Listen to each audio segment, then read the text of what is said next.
예수 세상 여기서 마지막 장 3장을 이제 보는데요. 이 3장은 크게 두 부분으로 나눠져 있어요. 1절부터 이제 17절까지 보면 내가 열국을 심판하겠다 하나님께서 그렇게 말씀하시고, 또 18절에서 21절 보면 열국을 심판하신 하나님께서 내가 이스라엘을 다시 축복하겠다, 회복하겠다, 그런 말씀을 지금 전하고 있어요. 특별히 이제 유다를 괴롭혔던, 하나님의 백성인 유다를 괴롭혔던 모든 나라를 심판하겠다는 그 말씀은 유다 백성들에게 큰 위로가 되는 그런 말씀이죠. 하나님께서 유다를 괴롭혔던 나라들을 여호사밧 골짜기에서 심판한다, 그렇게 말씀하시는데, 이 여호사밧 골짜기가 도대체 어디에 있는 걸까? 여러분들이 지도를 펴고 아무리 찾아도 나오지 않을 겁니다. 여호사밧 골짜기는 실제 있는 장소가 아닙니다. 이 여호사밧이라는 이름의 뜻이 뭐냐면 하나님이 심판하신다, 그런 뜻이에요. 그러니까 하나님의 심판의 의지를 강력하게 이 상징적인 단어를 들어서 지금 이야기하고 있는 거예요. 그러니까 하나님께서 유다를 괴롭혔던, 하나님 백성 유다를 괴롭혔던 그 나라를 심판하는데, 그럼 이 나라들이 어떤 나라들일까요? 그 4절에 보면 두로, 그 다음에 어떻게 해요? 시돈, 블레셋 사방에 있던 나라들이다, 그렇게 말씀하고 있어요. 여러분, 이들이 했던 일이 뭡니까? 하나님께서 유다를 괴롭혔던 열국들 모든 나라를 심판하는데, 이들이 했던 일이 무엇인가? 왜 하나님이 그들을 심판하는가? 그들이 했던 일 때문에 그러는데, 그들이 무슨 일을 했는가? 그럼 2절 끝에 보면요, 이들이 한 일이 이스라엘을 흩어지게 하고 그들의 땅을 빼앗았다, 그렇게 됩니다. 이스라엘을 흩어지게 하고 이스라엘 백성의 땅을 빼앗았다. 그럼 이건 이제 완전히 역전이 일어난 거죠. 하나님이 이스라엘 백성들과 함께 할 때는 이스라엘 백성들이 가나안 땅에 들어가면 가나안 백성들을 흩고 그 가나안 백성들을 어떻게 빼앗았죠, 얻었죠, 차지했죠. 그런데 이 이스라엘 백성들이 하나님을 떠나고 범죄하기 시작하니까 오히려 그 대적들이 이스라엘 백성들을 흩어버리고 이스라엘이 차지한 땅을 뺏어버리는, 이런 완전히 역전된 그런 현상이 나타나고 있는 것을 보게 되어져요. 또 뭘 했나? 3절 보면 소년을 기생과 바꾸었다, 또 소녀들을 술과 바꾸어 마셨다. 무슨 말입니까? 힘 있는 자들이 힘 없는 자의 인권을 완전하게 철저하게 짓밟은 겁니다. 요즘도 우리 사회에도 이런 모습이 있는데, 힘 있는 자가 힘 없는 자의 인권을 짓밟은 거죠. 갑과 을의 그런 관계예요. 갑이 을을 짓밟는 그런 일을 이 사람들이 행한 겁니다. 또 4절과 5절에 보면 은금을 빼앗아서 자기 나라로 가져가서 이방 신전에 바쳤다, 그렇게 이야기합니다. 또 6절에 보면 이제 사람들을 돈 받고 다른 나라의 노예로 팔아버린 거죠. 인신매매한 겁니다. 인신매매. 그것도 아주 잔인하게 이 가족들을 뿔뿔이 흩어지게 판 거예요. 그냥 한꺼번에 팔면 돈이 적게 받으니까 아버지는 이쪽 나라로, 어머니는 다른 나라로, 자식들은 또 다른 나라로 돈을 좀 더 받기 위해서 이 가족들을 뿔뿔이 흩어지게 만들면서 노예로 팔아버린 그 짓을 이 사람들이 한 거예요. 유다를 괴롭혔던 대적들이 어떤 짓을 했다고요? 이스라엘을 흩어버리고 그들이 차지했던 땅을 빼앗고 힘 있는 자로서 인권을 완전히 유린하고 은과 금을 빼앗아 이방 신전에 갖다 바치고, 그리고 돈 받고 다른 나라로 이 사람들을 노예로 팔아버린 겁니다. 이에 대해서 하나님께서 7절 8절에 보면 하나님이 그들에게도 똑같이 해주겠다, 그렇게 얘기합니다. 너희들이 이스라엘 백성들에게 행한 대로 내가 너희들에게도 똑같이 해주겠다, 그렇게 말씀했어요. 여러분들이 기억하셔야 돼요. 하나님은요, 긍휼을 베푼 자들에게는 긍휼로 대해 주시지만 긍휼이 없는 자에게는 긍휼 없는 심판을 행하겠다, 분명하게 말씀하셨죠. 만약에 저와 여러분들이 다른 사람에 대해서 긍휼을 베풀지 않는다면 우리도 하나님 앞에서 긍휼 없는 심판을 받을 수밖에 없어요. 우리가 하나님 앞에서 긍휼 없는 심판을 받는다? 그건 이제 소망 없는 겁니다. 우리가 하나님의 긍휼을 받기 때문에 우리가 살 수 있는 거지, 긍휼 없는 심판의 잣대를 우리에게 갖다 낸다, 거기서 살아날 수 있는 사람은 한 사람도 없어요. 그럼 실제로 유다의 죄를 심판하시는 분은 누구예요? 누가 지금 유다의 죄를 심판합니까? 하나님께서 하셔요. 하나님이 지금 유다의 죄를 심판하셔요. 그러나 하나님이 유다 백성, 이스라엘 백성들의 죄를 심판하지만 옆에 있는 사람들은 그래도 어떻게 좀 그 유다 백성들, 그러니까 하나님이 유다 백성의 죄를 심판해서 하나님이 채찍으로 때리지만 그래도 옆에 있는 사람들은 그걸 보고 어떻게 좀 같이 좀 위로해주고 안 됐다고 생각하고 좀 긍휼히 여겨주기를 하나님도 원하시는 거예요. 그런데 지금 이 대적들은 어떻게 한 거예요? 하나님이 유다 백성의 죄로 그들을 때렸는데 옆에서 더 잔인하게 때리는 거예요. 하나님이 때린 것보다 훨씬 더 잔인하게 유다 백성을 때리는 거죠. 거기에 대해서 하나님께서 가만히 있지 않겠다는 거예요. 내가 너희들에게도 똑같이 행해주겠다, 그렇게 이야기하는 겁니다. 또 9절에서 이제 13절까지 보면 하나님이 여호사밧 골짜기에서 심판하시는데 전쟁으로 심판하시겠다, 그런 말을 해요. 그래서 전쟁을 준비해라 그러죠. 용사들아 병사들아 다 올라와라. 보습을 쳐서, 보습이 뭡니까? 우리나라 말로 하면 삽 같은 거죠. 그런 걸 쳐서 칼을 만들고 낫을 쳐서 이제 창을 만들어라. 그래서 이제 전쟁을, 이제 하나님의 심판으로 이제 전쟁이 일어날 것을 이야기하는 거죠. 그럼 전쟁은 그냥 일어나는 게 아닙니다. 이 전쟁이 일어나는 데는 하나님의 섭리가 있고 간섭이 있어요. 우리 이번 기도의 주제가 평안하여 든든히 서가는 교회지만 교회만 그런 게 아니죠. 우리 가정도, 그죠? 그럼 가정에 전쟁이 일어날 수 있어요, 없어요? 그런 전쟁은 진짜 나라에서 일어나는 전쟁은 아니지만 그래도 가정에서 전쟁이 일어나요. 교회 안에서도 전쟁이 일어납니다. 그러면 나라와 민족 가운데도 전쟁이 일어나죠. 중요한 것은요, 우리가 잘못하면 하나님께서 전쟁으로 심판하시지만 만약에 하나님이 전쟁으로 심판하신다면 우리나라는 더 이상 소망이 없습니다.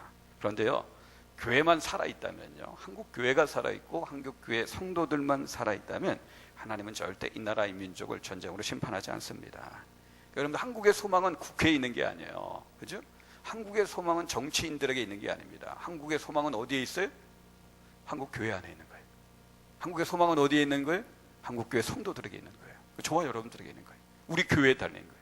이 한국이 평안하에 든든히 서가느냐 그렇지 않느냐, 그것은 교회가 어떻게 돼 있느냐, 교회의 수준이 어떻게 돼 있느냐, 성도들의 수준이 어떻게 돼 있느냐에 따라서 한국이 어떻게 해요? 건강하게 평안하에 든든히 서갈 수도 있고 하나님의 심판으로 전쟁이 이 나라 인민족 가운데 임할 수도 있고, 그죠? 요즘 그 학생들 이상하게 인터넷에서 받아가지고 12월 달에 전쟁이 일어난다고 난리 아닙니까?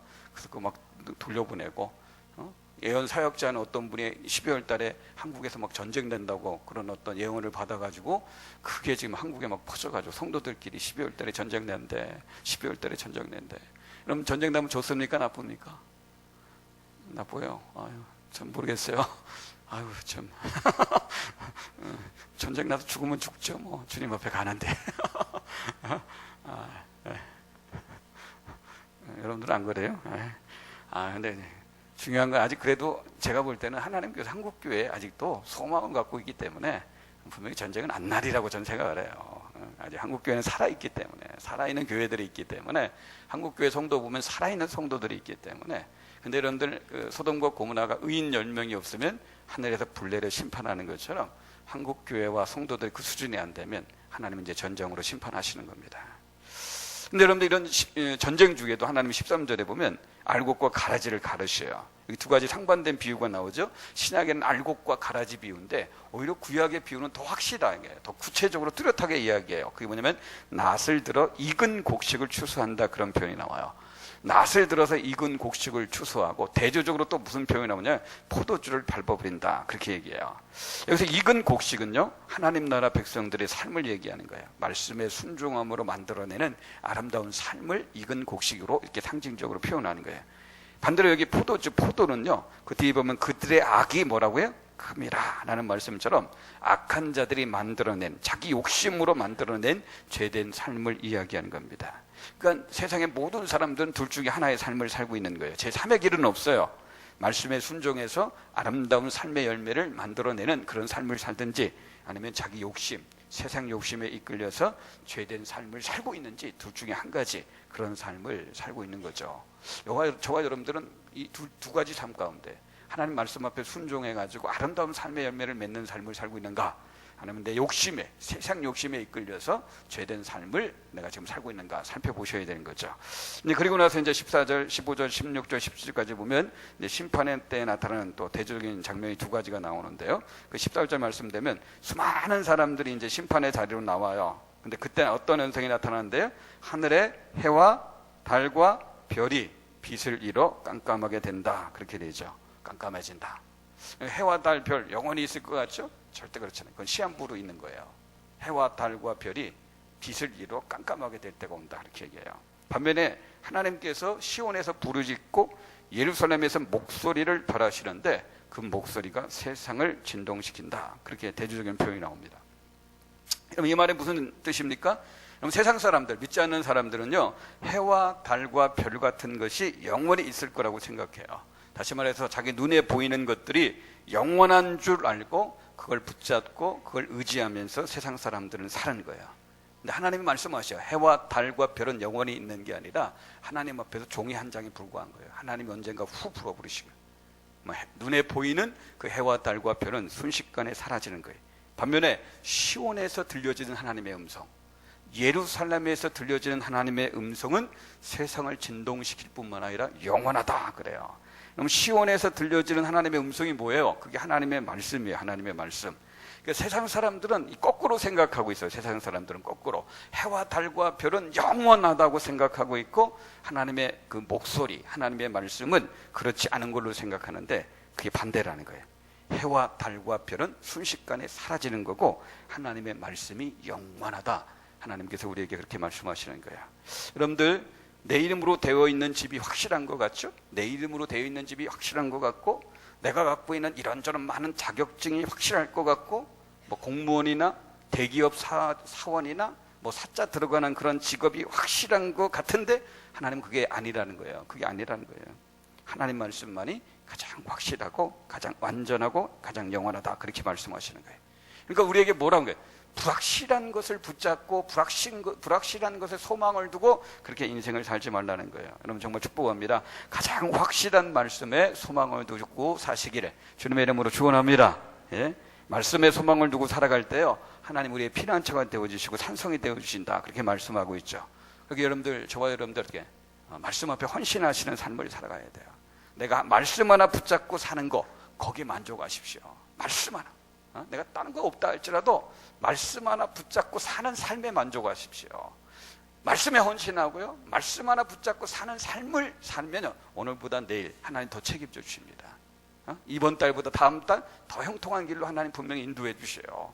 가장 확실하고 가장 안전하고 가장 형통한 길로 인도 안 받는 게 말씀 하나 붙잡고 사는 삶이 그것으로 만족하려고 하는 삶 그런 사람들 하나님께서 축복하신다는 거예요. 그 축복 이제 계속 보면 18절에서 21절까지 보면 하나님이 주신 놀라운 축복, 회복에 대해서 말씀하고 있죠. 18절에 나오는 표현들을 보세요. 산들이 단 포도주를 떨어뜨릴 것이고 작은 산들이 젖을 흘릴 것이고 유다 모든 시내가 물이 흘릴 것이고 여호와의 성전에서 샘이 흘러나와 시딤 골짜기에 되리라. 그럼 시딤 골짜기가 어디입니까? 이 시딤 골짜기는 지도를 찾아보면 나옵니다. 사해 위쪽에 있는 사막과 같은 지역이에요. 사해와 연결된 그런 사막인데 메마르고 황폐한 그런 땅입니다. 아무런 열매가 없는 그런 곳이에요. 근데 그곳까지 어떻게 물이 흘러 넘쳐 들어가서 그 시딤 골짜기가 살아나는 거예요. 시딤 골짜기가 살아나고 열매가 맺혀지게 된다. 하나님께서 그렇게 말씀하셔요. 여러분들 이 18절에 나오는 이 그림은 실제적으로 이스라엘 민족에게 실제적으로 이렇게 회복된 적은 지금까지는 없어요.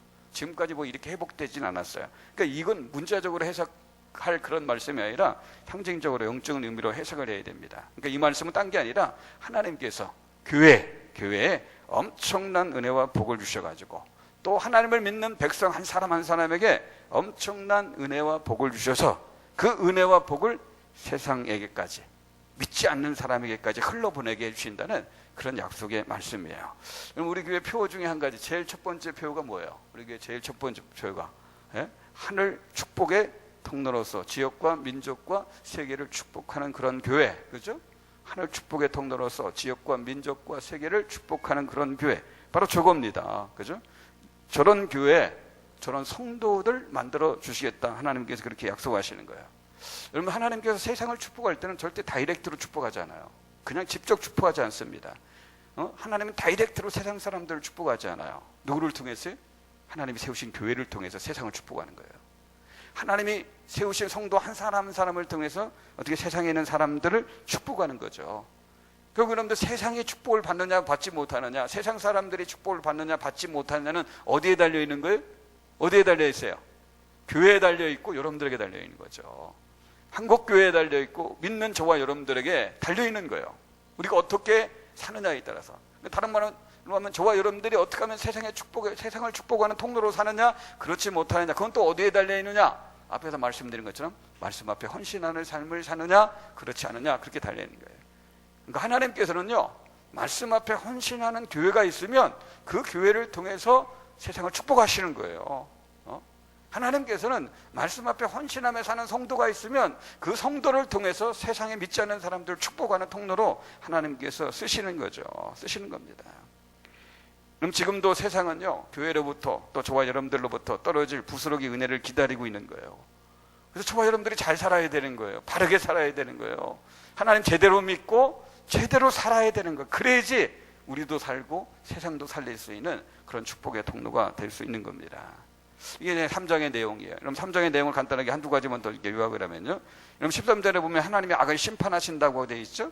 17절에 보면 예루살렘이 거룩하게 될 때 또 하나님께서 이방인들이 어떻게 다시는 침범하지 못하게 될 것이다, 짓밟지 못하게 될 것이다, 그렇게 말씀하고 있죠. 그걸 보면 하나님이 정말 중요하게 생각하는 것이 무엇입니까? 하나님이 정말 중요하게 생각하는 것은 저와 여러분들의 거룩입니다. 거룩. 이스라엘 백성들이 하나님의 백성인데도 불구하고 심판받았던 것은 거룩하지 못해서 그랬어요.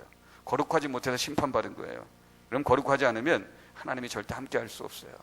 하나님이 함께 해야지만 하나님부터 좋은 것을 받아 누리는데, 하나님이 함께 하지 않으니까 힘이 없는 거고 기쁨이 없는 거고 평안이 없는 거고 세상의 좋은 것들을 받아 누리지 못하고 그냥 신앙생활에도 미지근하게 신앙생활 할 수밖에 없어요. 여러분들, 우리가 거룩하지 않게 산다는 가장 확실한 증거 한 가지만 내라. 그건 미지근하게 사는 겁니다.